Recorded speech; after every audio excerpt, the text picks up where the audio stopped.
Hello and welcome to Ask an Archaeologist. I'm Nico Tripsevich, the host of today's show. Ask an Archaeologist is a series of live-streamed interviews co-hosted by the Archaeological Research Facility and the Phoebe A. Hearst Museum of Anthropology at UC Berkeley. In this series, UC Berkeley archaeologists and others who work with archaeological materials discuss their research and answer audience questions. For those of you joining us today live, you can post your questions in the live chat box you'll find adjacent to the YouTube video. Today, we are delighted to be speaking to Professor Bill White and his spouse, Clarity White. Bill, thank you. Bill and Clarity, thank you for joining us. Yeah, no problem. Professor William White grew up in Boise, Idaho, and has been working as a professional archaeologist since 2004. He earned an MA from the University of Idaho and a PhD from the University of Arizona. He joined the faculty at UC Berkeley in the anthropology department in 2017. Bill is a founding member of the Society for Black Archaeologists and a longtime blogger and podcaster as well. You can read more about Bill's biography and research in the YouTube description below.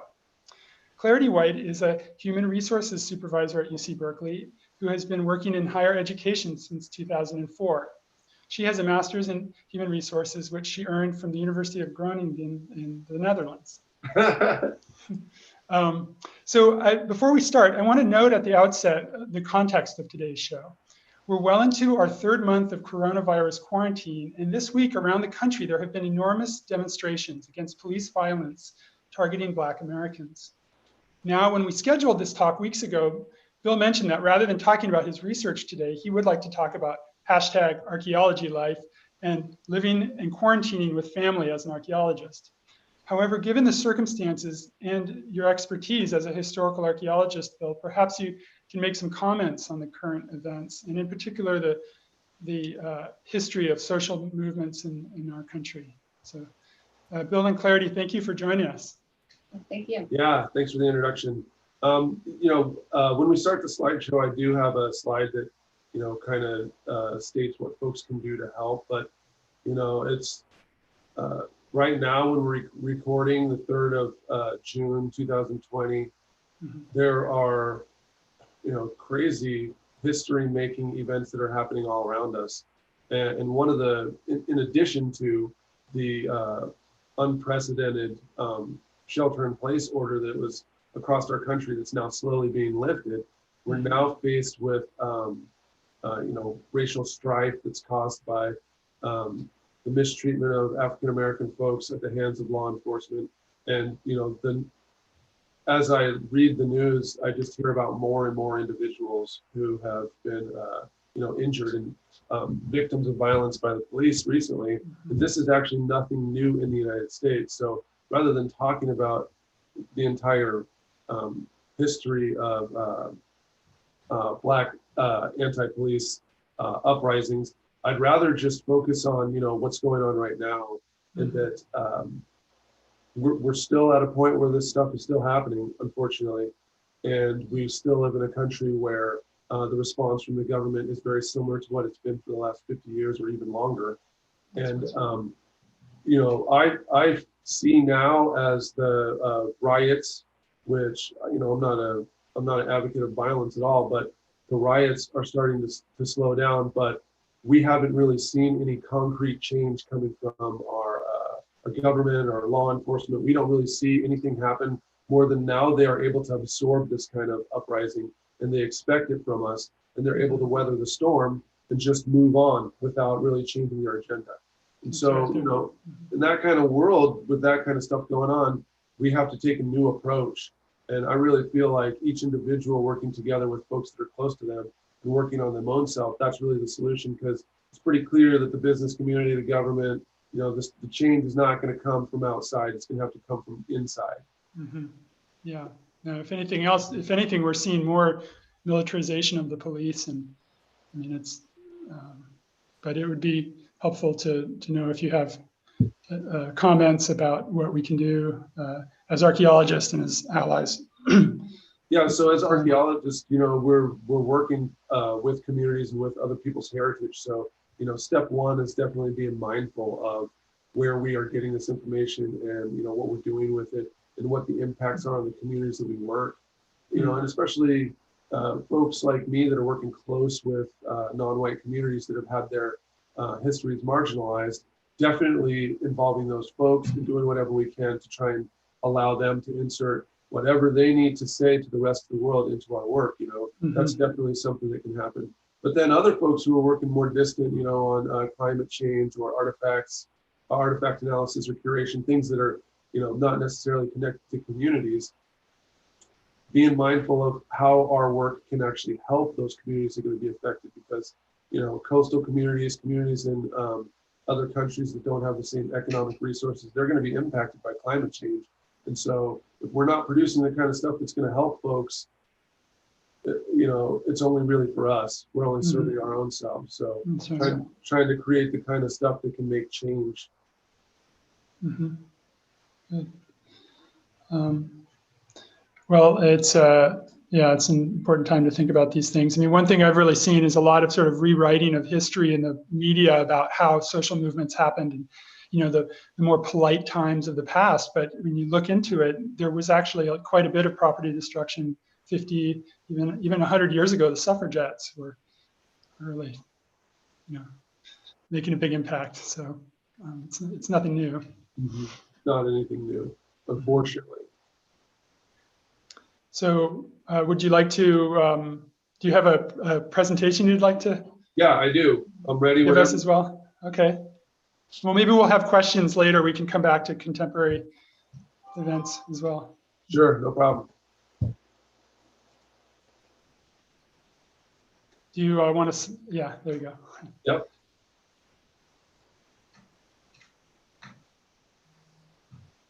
Okay, you can see, the first slide here is talking about, it's a direct address to what's going on. If you are sick of what is happening in this world and you want to see something change, you can always start with yourself. You can always start with the number one thing that you have control over, your own thoughts. The way that you can't control a lot of the things that happen in the world, but you can definitely change your mind and think about, or, you can change the way you think about what's happening.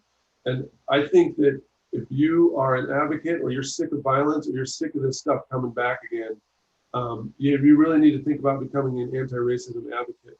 And I put some links to some good resources, but as folks, a lot of folks that are looking at this, they're PhDs, they're professors. The website tolerance.org has a lot of information about teaching tolerance and adding tolerance to the classroom at all different levels. So if you're an educator, you definitely have a disproportionate way to impact others. But, if you're just an individual and you're trying to figure out, what you can do for your own self, your own business and family, another website, racialequity.org or racialequitytools.org.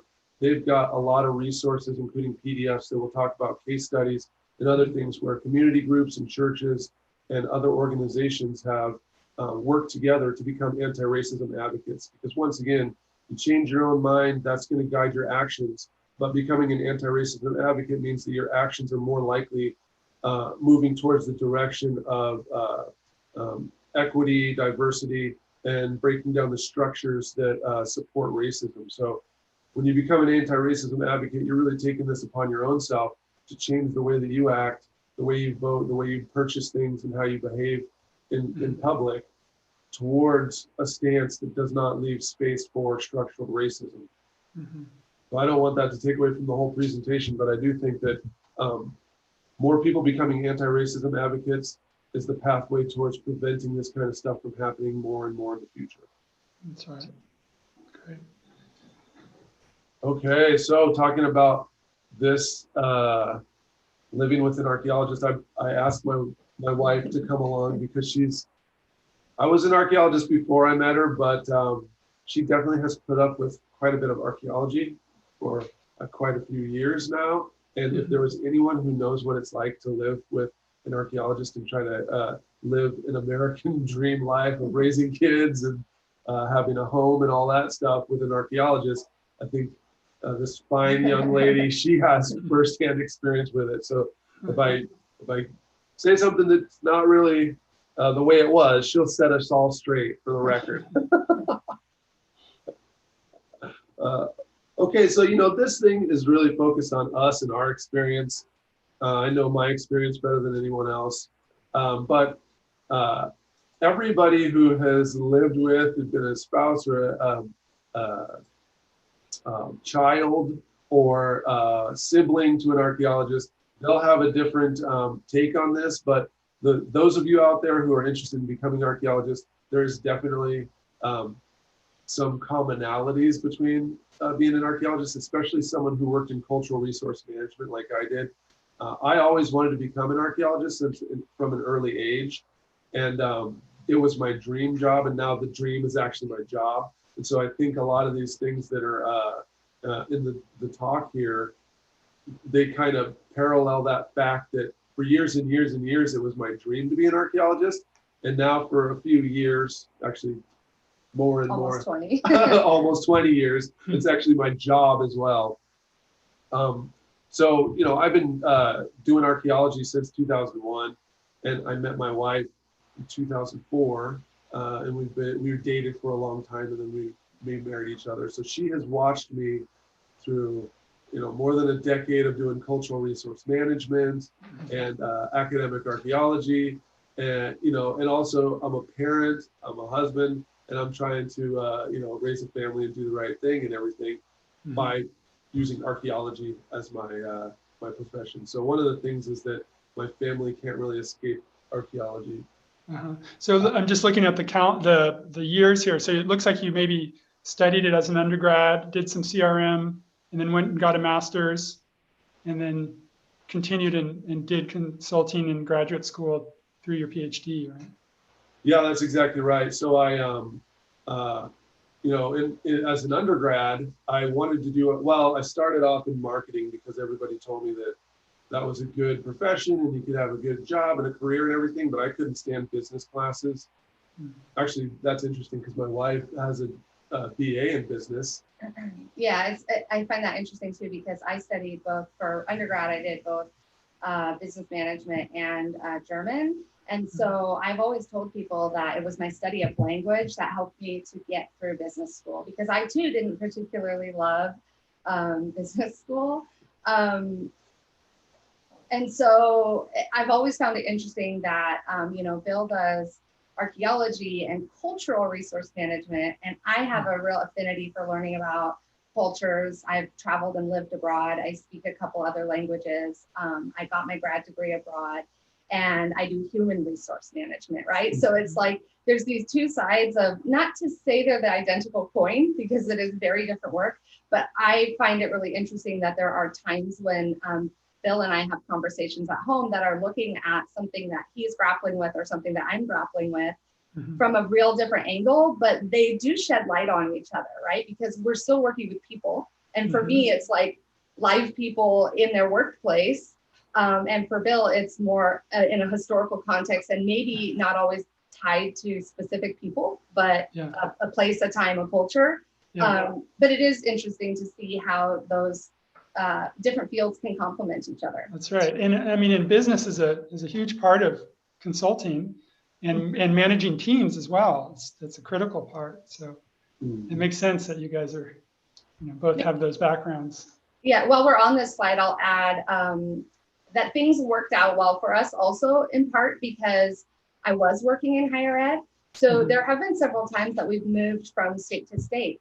And for me, because I already was working in higher ed, I was able to say, okay, Bill, as long as you find a job in a city that has a university, I'll find work, and I'll find work that I enjoy. Because I wasn't always doing human resources, but I was predominantly working for universities.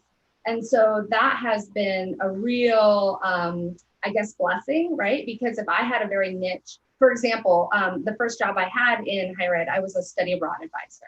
Needless to say, I wasn't able to say, we're going to move and I only want a job as a study abroad advisor, because that would have been like equally on par as equally difficult to land a job in a specific town. Many people that work in international ed have to move for the job, just like many archaeologists do. So the fact that I was able to work in lots of different types of roles at different universities, and then finally landing in my home of what I had studied of HR, made it that much easier for us together to stick together and move together. Yeah. Yeah, definitely. So so you did that in Arizona as well, Clarity? Yeah. So we moved to Arizona, led by, again, just like I said, we were in Seattle, and I said, as long as there's somewhere with the university, I'll find work, and that'll be fine. And then, we went there for him for work, and then it just, again, worked out great, because then I was employed there at the University of Arizona for nearly 10 years. And it was a great place for Bill to get his PhD. And we didn't have to uproot. By then we had a family already. And so we were able to stay in that same city. I continued with my job. We began raising a family, and Bill began being a PhD student. And I don't know if we'll get to this, but there were a lot of long nights of him reading or writing, sitting outside a small child's bedroom door, because they wouldn't go to sleep without, dad nearby.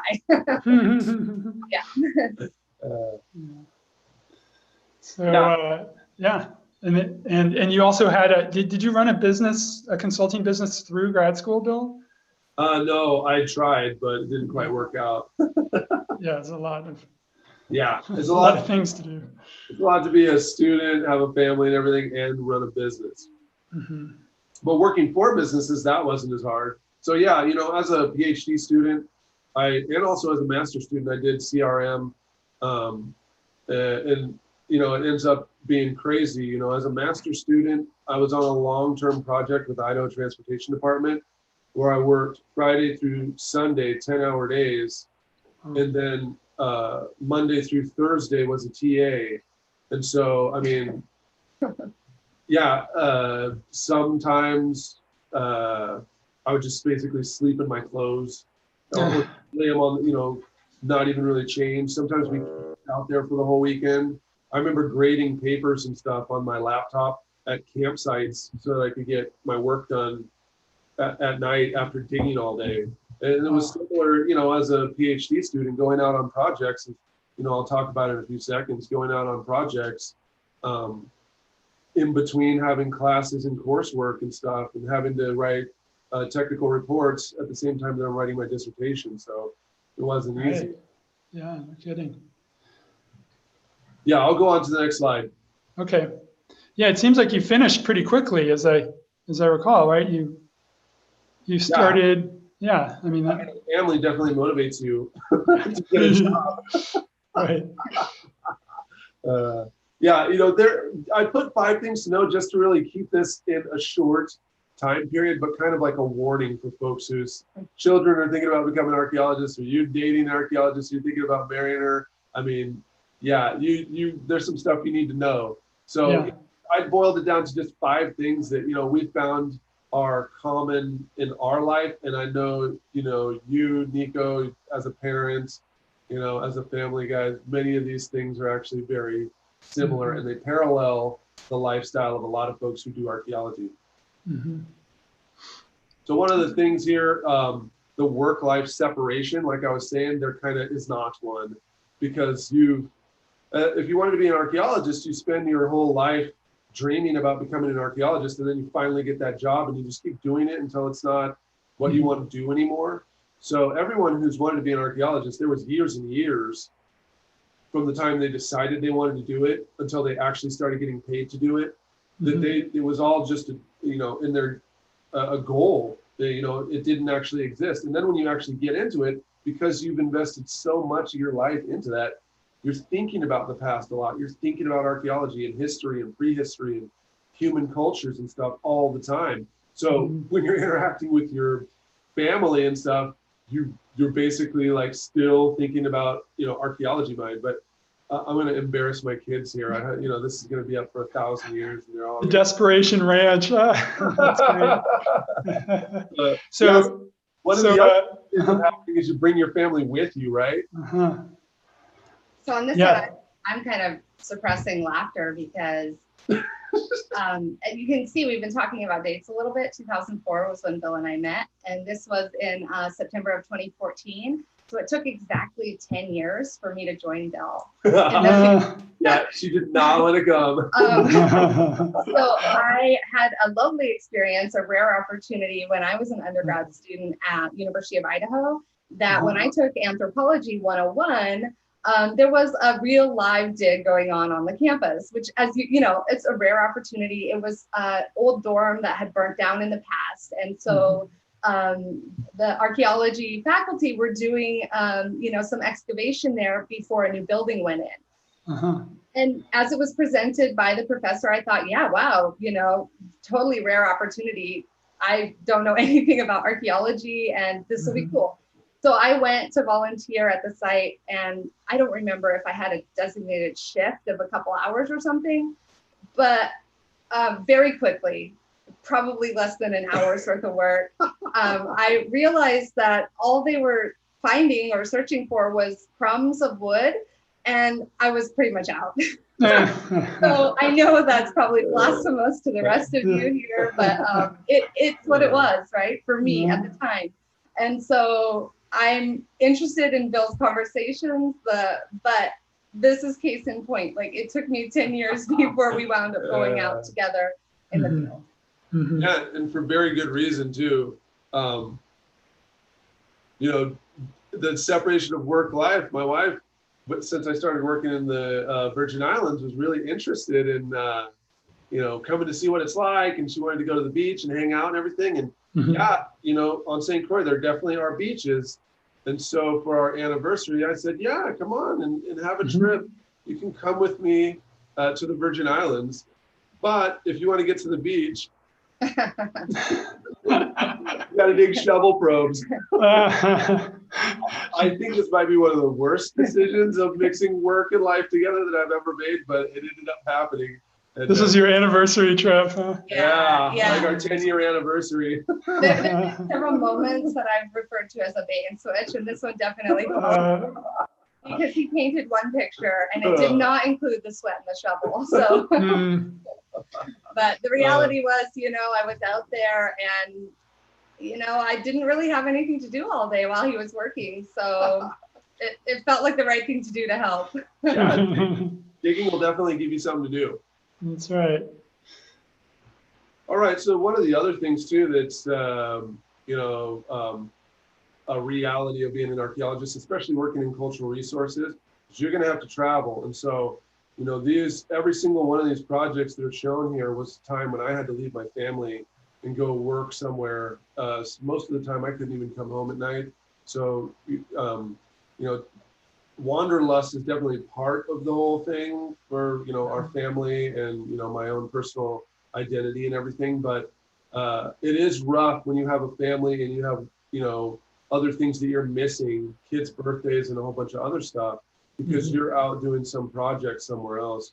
You know, and I missed probably, you know, 9 months of my son's first year of life doing CRM projects and being out of town. And that's definitely something that, you know, I can't get back, but it's definitely something that you need to think about. Yeah, because some projects are those 410s, and that's in a way nice, but other times it might even be like 10 days on and then a week or whatever off. But that also was really, it created a really interesting dynamic for the family, especially when our kids were as little as they were, because there was this whole like adjustment over those, you know, 4 days that he'd be gone of like, okay, it's just me and the kids. And then another adjustment when he came home. And so we were constantly in this flux of him being gone for 4 days and then home for 3 days. And yeah, as Bill's saying, that went on for a good long chunk of time. So yeah, and those are busy 3 days home doing laundry and recovering. So and let me cram in all the fun with your kids that you didn't get to have during the week too, right? Right. Yeah. So let me just remind our viewers that there's a live chat box. If they'd like to send questions in, they can type them into that chat box and I'll read them to Bill in clarity. Another interesting side effect that ends up happening because you spend so much time traveling is that your vacation is also ironically traveling. So the, you know, we mentioned before that we already liked traveling and experiencing new things. But that just ends up being part of the lifestyle of our family too. So our kids are, you know, they're pretty good travelers. In fact, you know, my daughter just asked for her 7th birthday. She wanted a suitcase. Yeah, a spinning suitcase. That was what she wanted most of all since we go on trips, right? And since they were young, we've been going all over the place. You know, all these photos are from us on vacation. But whenever we get a chance to go somewhere, we definitely, make the effort. Yeah, well, it's probably a real change for them then, being stuck at home. Yeah. They're used to traveling. Well, we make everything an adventure though, again, right? It might just be an hour up the road. We haven't taken them on any international trips yet. That was in the works, but that's been canceled. Things got changed, but it'll happen. The world's still going to be there. Yeah. All right, so another thing too, about especially being an archaeologist, a field archaeologist, if you don't like being outside, you're going to be in a lot of trouble. And so from an early, time, I always wanted to be outside. And, especially when I was in my 20s, I felt like the inside part was just what enabled me to be able to do the outside part. I mean, I went camping every single weekend if I could, year round, rain, snow, whatever. I still went camping, and I also always interested in hiking and just being outside as much as I possibly can. And that really translates well to being a field archaeologist, because you will be outside in all of those conditions, and that's not really something that's negotiable. That's reminding me of the first camping trip that Bill took me on, actually. It was really just dating a few months, and he said, let's just go camping. I don't know if it was one night or supposed to be the weekend, but I was just on board and fine with it. But he knew it was actually supposed to rain. And so it was a real test. I didn't know I was being put to the test, but I was. Yeah. Well, was it on Mount Rainier? Because you're probably likely to get rain. Yeah, no, it was just nearby in Idaho where we were at, near Moscow, Idaho. So yeah, on Rainier, she kind of drew the line at camping in the snow. She's like, I'm not gonna do that. I think on some hikes on Rainier, once we got up to the glacial line, I said, this is beautiful right here. I'm gonna just hang out, and you go ahead and do those tiny baby steps up the mountain, and I'll be here when you come back. Oh, it looks like we got a question here on the chat. Someone writes in, I'm writing a novel in which my main characters are archaeologists. Can I ask how you two met? Oh, should we tell them now, or? I don't know, is it later in here? No, It's not later in here. Sure. Go. I'll let you tell the story. So we did meet in a very classic way, which was at a bar. We had mutual friends. I was out with my best friend and her then boyfriend, and Bill and her boyfriend were colleagues at a grocery store where they were working during college. And so, Bill showed up with another of his friends, and they just sat down and shared the table.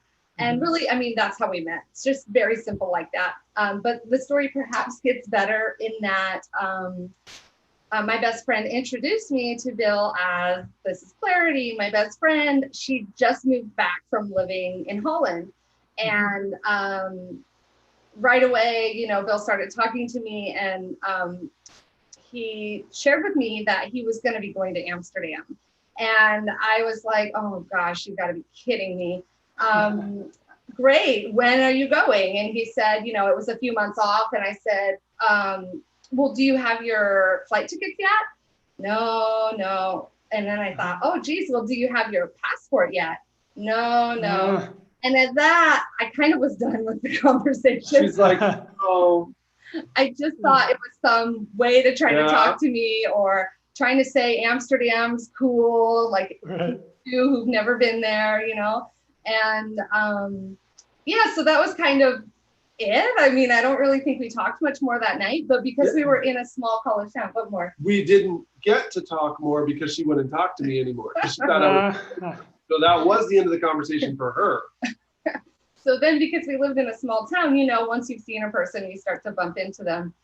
So then I had the opportunity 3 or 4 times, I think, to see him in line for coffee or see him out at another bar and say, oh, did you buy your tickets yet?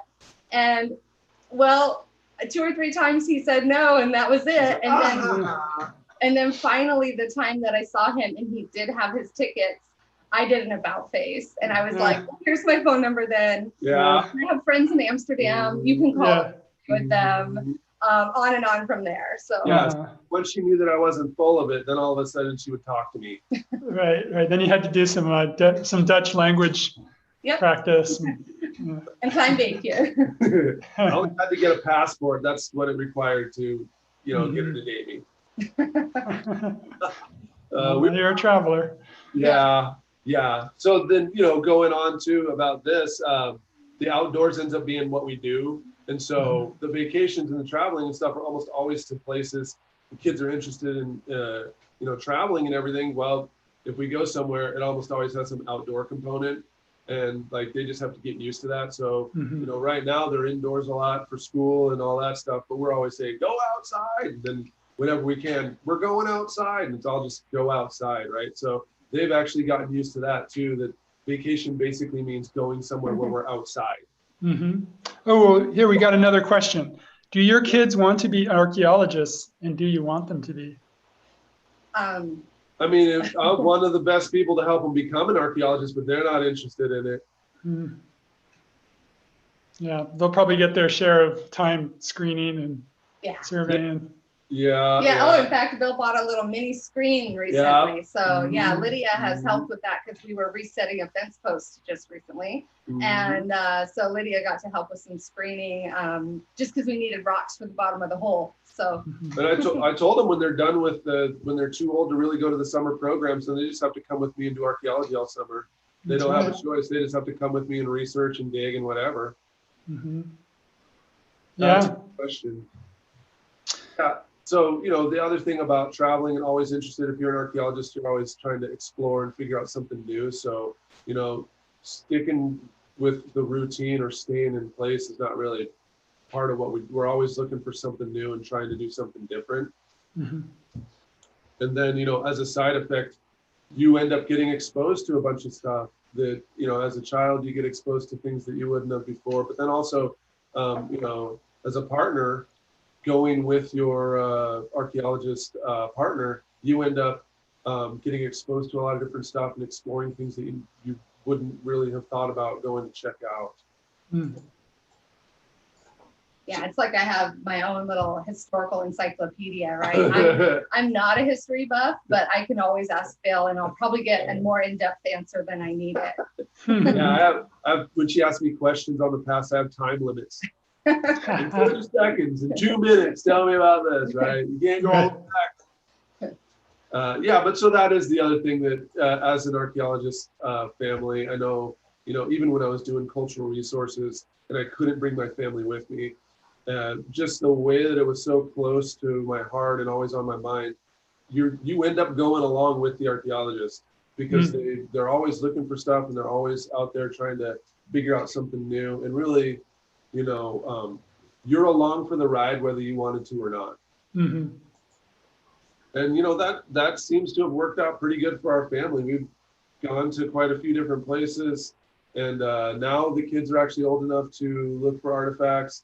And when my kids were toddlers, they knew how to identify different kinds of Southwestern ceramics just because we were always hiking to sites and seeing a bunch of stuff. Pretty interesting. They went to the Presidio in San Francisco, and they were doing excavation, I think in 2017 in the summer. And so we were just there to hang out. And so we went over and saw the dig, and they were saying, "Hey kids, have you ever seen Adobe before?" And they just rolled their eyes like, "Oh yeah, oh yeah, this is Adobe brick. You know what that is?" And they're like, "Yeah, we know about that too." And then somebody else was over at a gopher hole, like, "There's ceramics coming out of this gopher hole, right?" And they were like, "Oh yeah, well there was a whole bunch of, it looks like there's a wall on another wall there." And these guys were like 5 years old and they were talking. So that, they end up learning a lot about the past and they know a lot. But trying to make it happen is actually the only thing about being an archaeologist. You're working real hard towards a goal. And then the same thing translates to trying to make your family happen, trying to make your career happen and the lifestyle you want happen.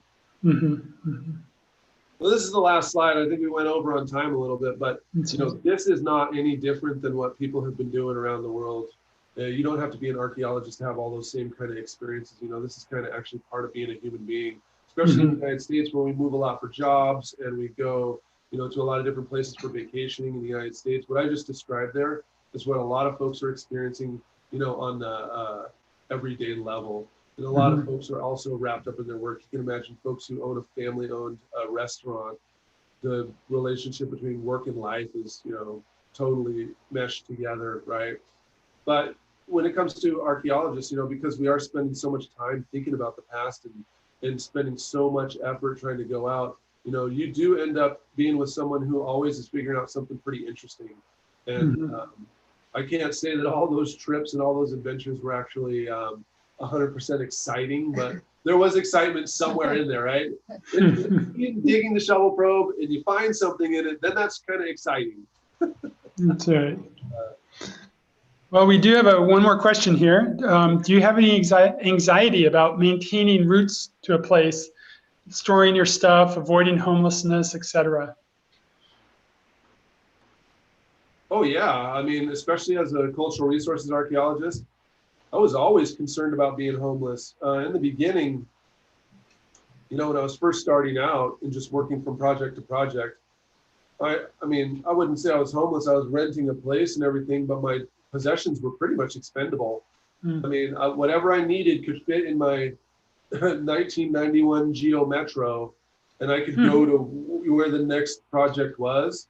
And when I got to that place, if I was there long enough, I rented an apartment and just went to the secondhand store and just got furniture, or went and got was on the curb and stuff and just put it in my house.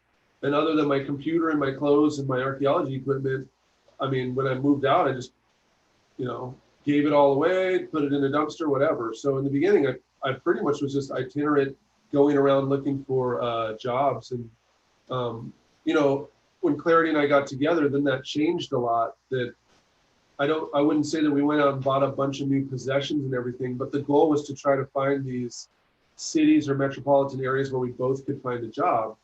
Ironically, the places that have, you know, big universities or several universities within an hour drive also have several cultural resources companies.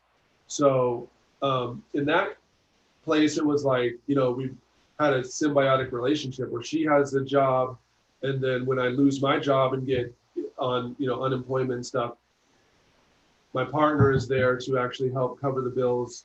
And then when she decides to change careers or change another job and her employment, you know, changes, then hopefully I have a job, right? So anxiety as far as, you know, not having a place to live, if you just live as if you don't, then it's not that big of a deal. When we got a family though, and we had a mortgage and all that stuff, then the stakes were way higher, and the, you know, the choices were a lot less. And there was, you know, a couple of times where I had to decide whether I was going to keep doing archaeology or do something different. Yeah, I'm remembering related to that, that Bill had read years ago, the book, The Two Income Trap. And that's one that helped also inform some of our actions and choices as a couple together in our, you know, early 20s, that we already at that time did what we could. I mean, it wasn't perfect, but we strove to only spend one of our incomes, recognizing this societal trap, so to speak, that we're all in somewhat, right? That, you know, we spend to the level of our income or beyond, and then you're totally just stuck. And so that was something that we made some sacrifices early on and continue to make, right? Like that we always strive to live beneath our means, both for, I guess it's just somewhat in our values, but also for in how we raise our children, that, you know, to us, it's important that, you know, maybe we're setting aside for a rainy day or a cut and pay or for the kids,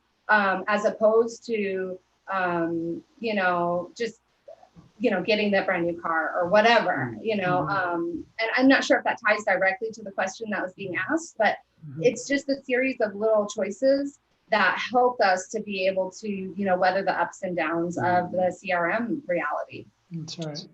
Yeah, well, thrifty traveling is probably a commonality among most archaeologists. There was, I can remember the first time Bill and I went to Europe, part of the time we were in hostels, and we did this alternating, like we would stay a night in a hotel for comfort, and then we would mix it up and go to a hostel, which definitely didn't have that comfort and things like that, to be on a tighter budget. And or like we had, Bill put some pictures from our trip to South Korea, and on that trip we were staying with friends. And so, yeah, absolutely traveling on a budget. Yeah, and that's one of the, you know, one of the reasons why you see our photos camping so often, because camping, I mean, you can drive from here to Virginia in camp several times, and you only have to stay in a hotel a couple of times. So That's right. we just get used to camping like that. We get used to just traveling like that, and then the vacation ends up being now, a car trip. But even if we fly, a lot of times, well, Airbnb has really made it a lot easier to travel as a family. But we'll stay for a long time, and we'll try to get mileage points and stuff like that on credit cards to be able to afford the travel. So, we still try to live. It's not easy here in the Bay Area, but we still try to live on one income. Try. Well, yeah. Well, we've run out of time here, but I wanted to, could I ask you to repeat the name of that book that Clarity mentioned? Oh, yeah. The Two Income Trap. Two income Trap. I don't remember the author, but it's probably here on the shelf. Yeah, we have it somewhere. All right. Well, thanks again. Thank you for sharing the photos of your adorable family. Yeah. And I wanted to thank our listeners and the people who sent in questions. And also, I'd like to invite our viewers to come and see the next episode of Ask an Archaeologist. It's Colin Domnauer and Christine Hasdorf will be speaking about iconographic investigations into the use of an Andean hallucinogenic plant. So that's next Tuesday at noon. So thanks again, Bill and Clarity. It's been great talking to you. Thank you. Bye. Bye.